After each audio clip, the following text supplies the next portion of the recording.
Hello my dear friends, इस video में हम बहुत कम शब्दों में section 112 of the Indian evidence act कर लेते हैं।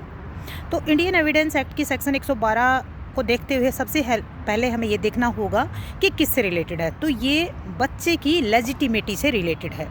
बच्चा लेजिटिमेट है या नहीं है। तो बच्चा लेजिटिमेट है तो कौन से ग्राउंड है जिन पे हम ये कह सकते हैं कि ये चाइल्ड लेजिटिमेट चाइल्ड है।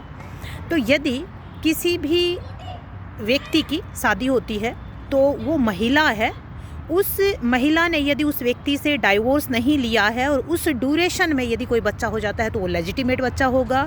यदि उस महिला ने डाइवोर्स ले लिया है और डाइवोर्स लेने के बाद 280 दिन के अंदर यदि बच्चा पैदा होता है तो लेजिटिमेट बच्चा होगा।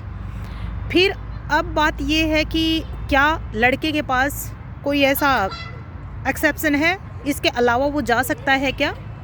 तो हाँ, उसके पास एक ग्राउंड है। वो ये कह सकता है कि मेरी मैरिज के दौरान हम दोनों के बीच में ऐसी कोई अपॉर्चुनिटी नहीं थी कि हम दोनों एक दूसरे से एक्सेस कर सके। फॉर एग्ज़ाम्पल, लड़का शादी होते ही महीने के बाद ही विदेश चला गया है। जब वो 2 साल में लौट के आता है तो उसके वाइफ के पास एक 10 महीने का बच्चा होता है, तो वो तो था ही नहीं, तो उनके बीच में एक्सेस नहीं हुई।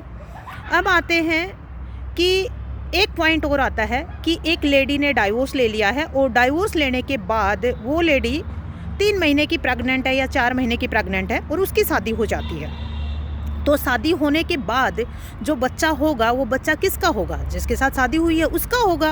ऑब्वियसली उसके बच्चा नहीं है, लेकिन फिर भी वो उसी का बच्चा होगा।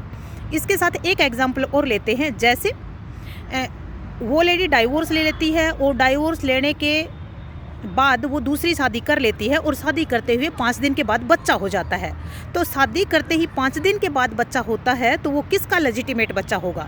जिसके साथ उसने शादी की थी, दूसरी शादी की थी, उसका लेजिटिमेट बच्चा होगा। आप ये देखोगे कितनी हास्यास्पद बात है कि भाई 5 दिन हुआ है और बच्चा उसका हो गया। क्यों?